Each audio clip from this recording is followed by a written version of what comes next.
I spent 10 years being the reliable friend who paid for everything. When I pretended to lose my job, I finally saw their true colors. I've always been the person people call when things go wrong. Not because I'm particularly wise or a great therapist, but because I'm stable. In our friend group, a tight-knit circle of 6 that formed back in university, I was the one who graduated first, landed the corporate job first, and started making real money first. For a long time, I wore that as a badge of honor. I loved my friends, or at least, I loved the idea of us. There's Mark, who has been starting a freelance business for 6 years, Sarah, who cycles through soul-crushing retail jobs and expensive hobbies, Chloe and Dave, the couple who always seem to be in a financial crisis despite frequent vacations, and Leo, the perpetual student. For a decade, I was the glue. If we went out for drinks, I'd grab the first 3 rounds. "Don't worry about it, guys, I got this," became my catchphrase. If we went on a cabin trip, I'd pay the security deposit and the lion's share of the rental, telling them they could Venmo me later, knowing full well that later never came. I justified it to myself.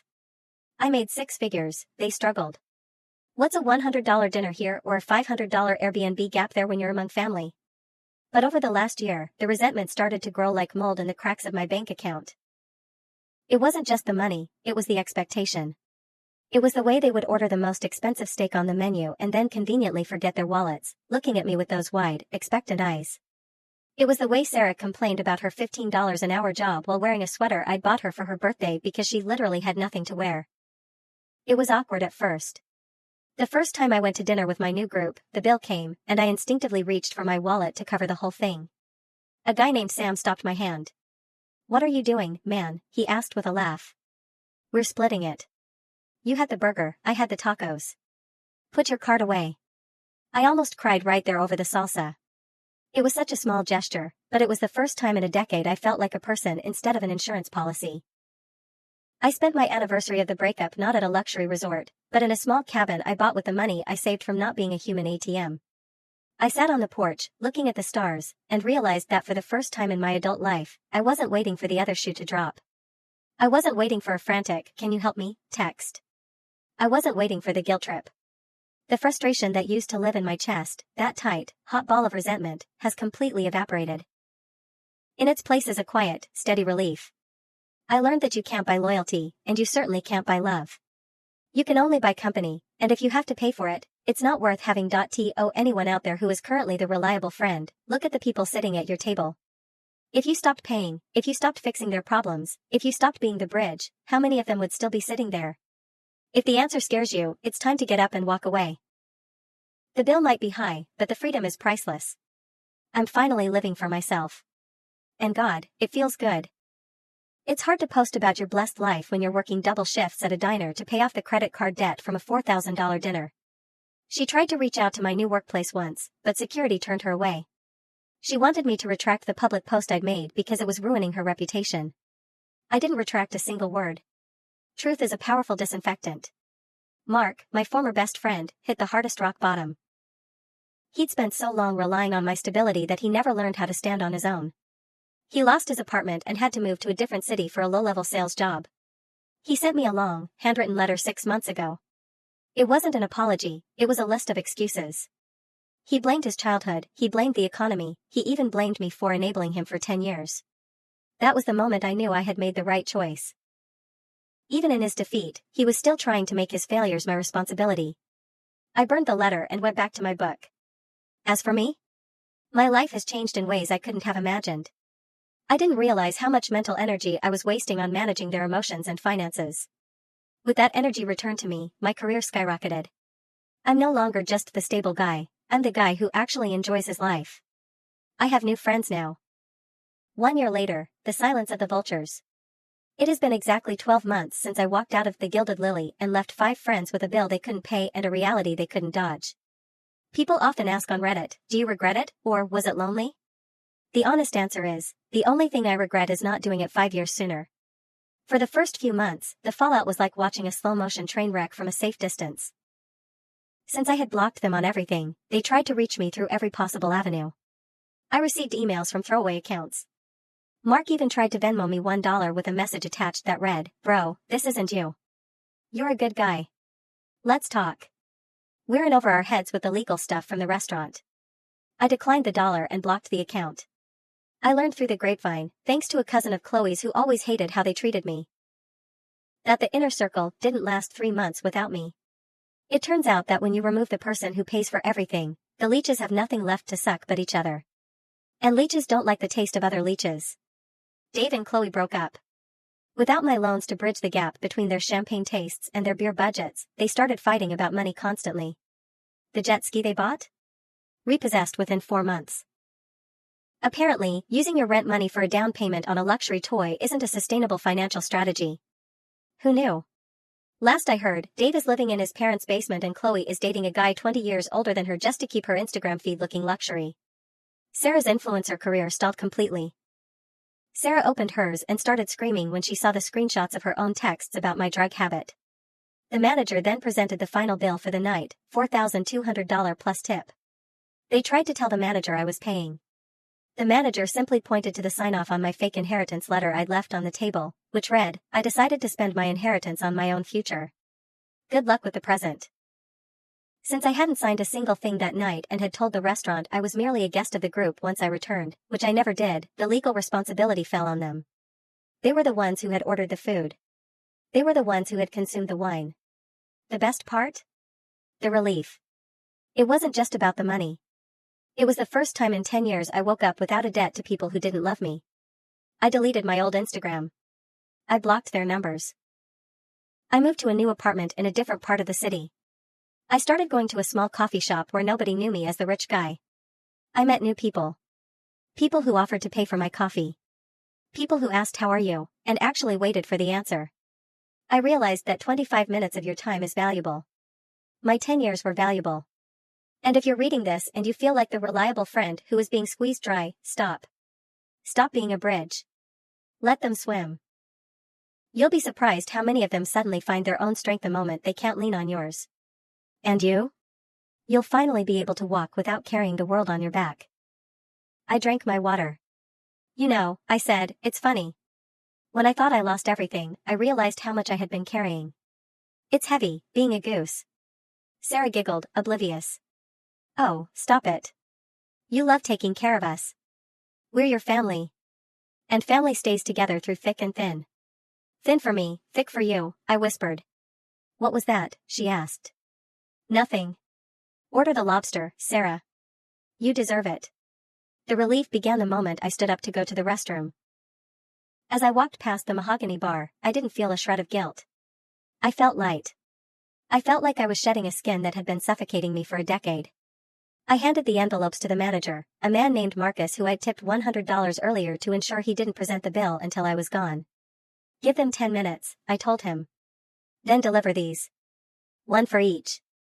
Are you sure, sir? He asked, looking at the group of laughing, loud people in the booth. I've never been sure of anything else in my life. I walked out into the cool night air. I didn't look back. I got into my car, started the engine, and just sat there for a moment. My phone was on the passenger seat. I turned it off. I didn't want to hear the first wave of, "Hey, where'd you go?" I wanted the full impact to hit them at once. According to the mutual friend, the scene when the envelopes were opened was legendary. At first, they thought it was a prank. Mark opened his and laughed, thinking there was a check inside. When he saw the itemized list, $12 for 50.62 over 6 years, his face went pale. She wasn't just buying a jet ski, she was hosting a champagne and sun party on a rented pontoon boat. The whole group was there. Mark, Sarah, Leo, Dave, everyone. They were clinking glasses, laughing, and throwing expensive appetizers into the water for fun. Not one of them had reached out to invite me. They didn't want the broke guy ruining the vibe. They didn't want to feel guilty for not helping me while they literally poured money down the drain. I sat in my apartment, eating a bowl of cereal in the dark, watching them celebrate with the money they owed me. I realized then that I wasn't their friend, I was their sponsor. And a sponsor is only useful as long as the check clears. When the night of the Gilded Lily dinner arrived, my heart was hammering against my ribs, but not out of fear. It was the adrenaline of a hunter. I watched them arrive. Sarah was wearing a necklace I had bought her 2 years ago when she cried about feeling ugly after a breakup. Mark was wearing a watch I'd given him as a groomsman gift, ironically, for a wedding that I ended up paying the photographer for because he forgot his checkbook. The dialogue at that table was a masterclass in narcissism. So, OP, Mark said, leaning back with a glass of $200 scotch, the one I had supposedly ordered for the table. This inheritance. Is it, like, buy a boat money or buy a house money? It's change your life money, Mark, I replied, my voice calm. It's the kind of money that makes you see everything clearly. That's what I'm talking about. Dave shouted, slapping the table. I always knew you'd be the one to keep us all afloat. To the Golden Goose. They all raised their glasses. To the Golden Goose, they echoed. My salary jumped, and instead of saving it all, I wanted to share my success. I invited the whole group to a weekend in Vegas. I paid for the flights. I told them, just cover your own gambling and food. That weekend cost me $7,000. On the last night, Chloe sat me down and cried. She told me Dave had lost their rent money at the blackjack table. They looked so pathetic, so small. I paid their rent for 2 months. Do you know what they did with the money they saved? They didn't pay me back. 3 months later, they posted photos of their new French bulldog puppy. A $2,500 dog. When I jokingly asked, hey, does this mean you're good for that rent money now? Dave laughed and said, bro, don't be that guy. Don't make it weird. It's just money, and we're family. That phrase, don't be that guy, became the cage they kept me in. If I ever questioned the bill, I was being that guy. If I asked for a Venmo for a $80 dinner they promised to split, I was being cheap. They weaponized my success against me. They made my hard work feel like a communal resource. The jet ski incident, however, was the one that broke my heart before it broke my patience. This happened during my fake unemployment. I had sent that desperate text about needing $20 for groceries. About an hour after Chloe sent that message about the down payment on the jet ski, I saw her Instagram stories. No pings, no, can you cover me, no guilt. I realized that being reliable is a virtue, but only if you're being reliable to people who would carry you if your own legs broke.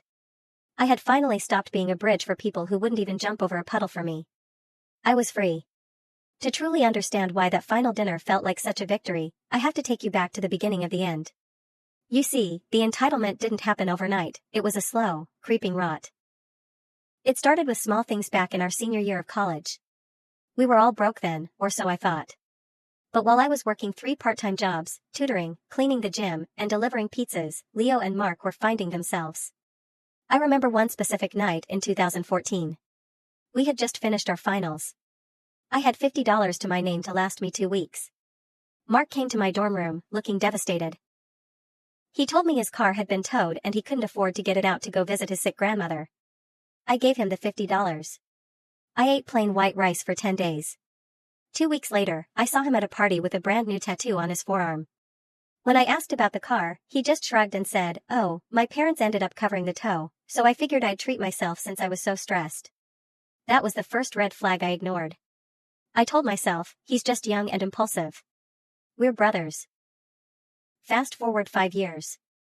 I had just landed a senior analyst role. I handed him a stack of envelopes, one for each of them. Then, I walked out the front door, got into my car, and drove away. The envelopes didn't contain money. Inside each envelope was an itemized invoice. I had spent hours going through my bank statements from the last 5 years. I listed every dinner, every trip, every loan, and every small favor. At the bottom of each page, in bold red letters, I wrote, considering this the fee for lessons learned. Don't call me again. I also included a printed screenshot of the messages they had sent when I was broke, the ones about the jet skis, the bread at the food pantry, and the broken Netflix. I blocked them all before I even hit the highway. The relief was instantaneous. It was like a physical weight had been lifted off my shoulders. I realized that the $4,000 dinner bill they were now staring at, a bill they couldn't afford and had no way of paying, was the best money I had ever spent. It was the exit fee from a life of being used. The aftermath was chaotic, or so I heard from the one mutual friend I kept. Apparently, they had to call the police because nobody could cover the bill. Dave and Chloe had to put the whole thing on a high-interest credit card they were already maxing out.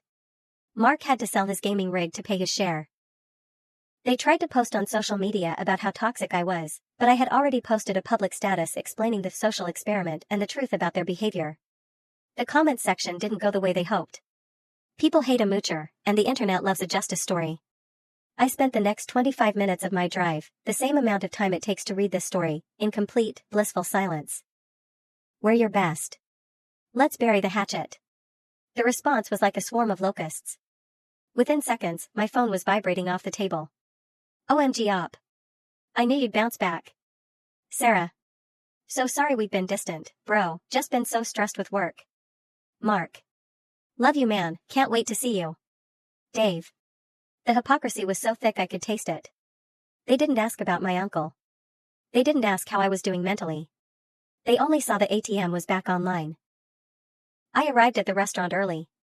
I sat in a private booth, watching the entrance. They walked in looking like they'd won the lottery. They were dressed in clothes I'd probably paid for in previous years. When they saw me, they swarmed. Hugs, fake tears, we missed you so much, nonsense.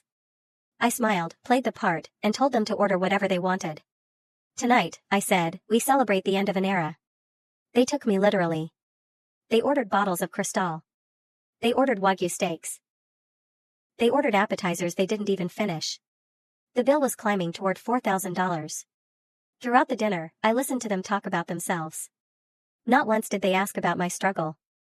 They talked about their new cars, their upcoming vacations, their hard lives. I felt a strange sense of peace. I wasn't angry anymore. I was done. When the dessert menus came, I stood up.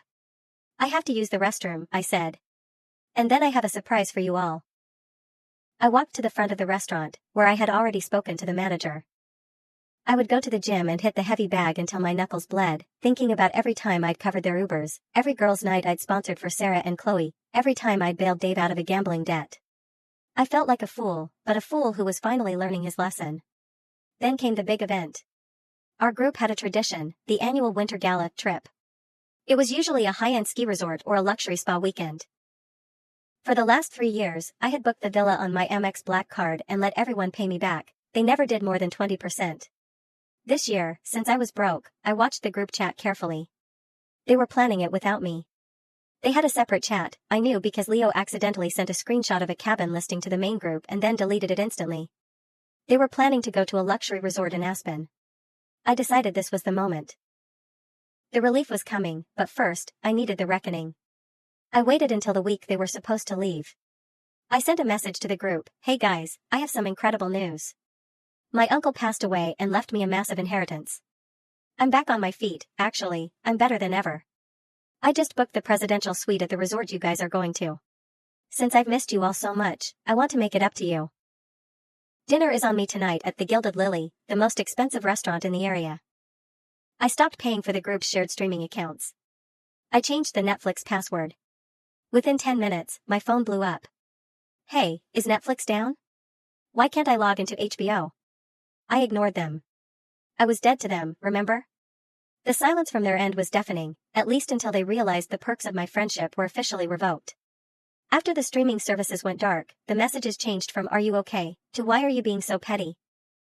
Leo actually had the audacity to send me a voice note saying that cutting people off from the Disney Plus account during a crisis is a low blow, man. I didn't reply. I was busy. I was busy planning my resurrection. For the next 2 months, I played the part of the struggling, broken man perfectly. I stayed off social media, or I posted things that looked intentionally bleak, a photo of a bowl of plain rice, a shot of a final notice bill, which was actually just a junk mail flyer I'd staged.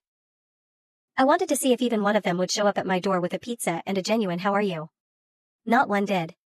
In fact, I found out through a mutual acquaintance that Sarah had started a rumor that I had spiraled and was probably on drugs, which was why I lost my job. It was easier for them to believe I was a failure than to admit they were vultures. They were actively protecting their own egos by demonizing me. The frustration I felt during those weeks was unlike anything I'd ever experienced. He didn't offer me dinner. He didn't ask if I needed a lead on a job. He sighed, said "That's a bummer, man," and hung up. He didn't call again for 3 weeks. I decided to take it a step further to see how far the entitlement went. I sent a message to the group chat, guys, I'm really struggling to put food on the table this week. Does anyone have some spare groceries or maybe can spare $20 for some pasta and eggs? I'll pay you back the second I get my severance check. The responses were a masterclass in gaslighting. Chloe wrote, oh honey, I'd love to help but Dave and I just put a down payment on a new jet ski. Things are so tight for us right now, you wouldn't believe it. Dave followed up with, yeah, man, inflation is crazy. You should check out the food pantry downtown, I heard they have great bread. These were people who, combined, owed me at least $8,000 in small loans over the years. I sat in my dark living room, the glow of my phone illuminating the tears of pure, unadulterated rage on my face. They weren't just indifferent, they were cruel. They were happy to watch me sink as long as my splashing didn't get their new clothes wet. That's when the relief started to settle in. It wasn't a happy relief yet, it was the cold, hard relief of clarity. The fog of loyalty had lifted. I realized I wasn't losing friends, I was losing weight. 5 leeches were detaching themselves because the host had dried up. I spent the next month job hunting, actually working my very high-paying job remotely from a coffee shop so they wouldn't see my lights on during the day if they passed by. Our group chat, usually buzzing with memes and dinner plans, went strangely quiet. When I did post, asking if anyone wanted to come over and watch a movie, a free activity, the excuses poured in. So busy with work. Got a headache. Helping my mom with her taxes.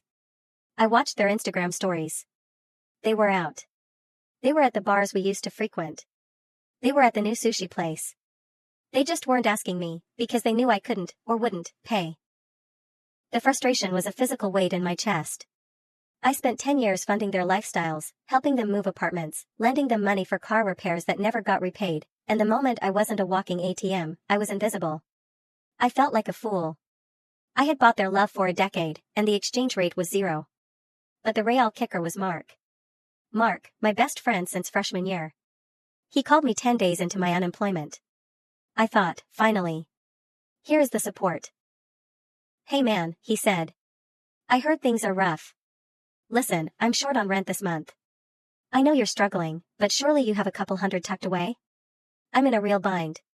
I told him I had exactly $40 in my checking account. The tipping point happened 3 months ago. It was my 30th birthday. I didn't want a party, I just wanted a nice dinner. I picked a mid-range Italian place. When the bill came, totaling about $600 for the 6 of us, the table went silent. Usually, I'd reach for the check before the silence became awkward. This time, I waited. I waited for 2 full minutes. Mark started whistling. Chloe began intensely studying her fingernails.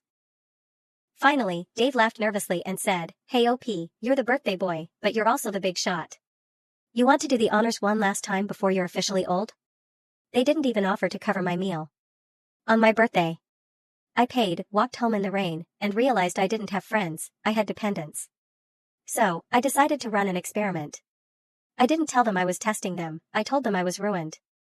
I called a mandatory emergency meeting at my apartment. I made sure the place looked a bit disheveled. I put on an old, stained hoodie and sat them down. With a shaky voice, I told them that the firm had restructured and my department was gone. I told them I had been over-leveraged, that my savings were tied up in bad investments, and that I was essentially broke. I told them I might lose the apartment. The shift in the room was instantaneous. The air didn't fill with sympathy, it filled with panic, but not for me. Wait, Sarah said, her voice high-pitched. What about the beach house trip next month? I already bought a new bikini. I stared at her. Sarah, I might be evicted, and you're worried about a bikini? She turned red. No, obviously I'm sad for you too. It's just, we were all counting on that. Over the next 2 weeks, the reliable friend was no longer invited to the inner sanctum.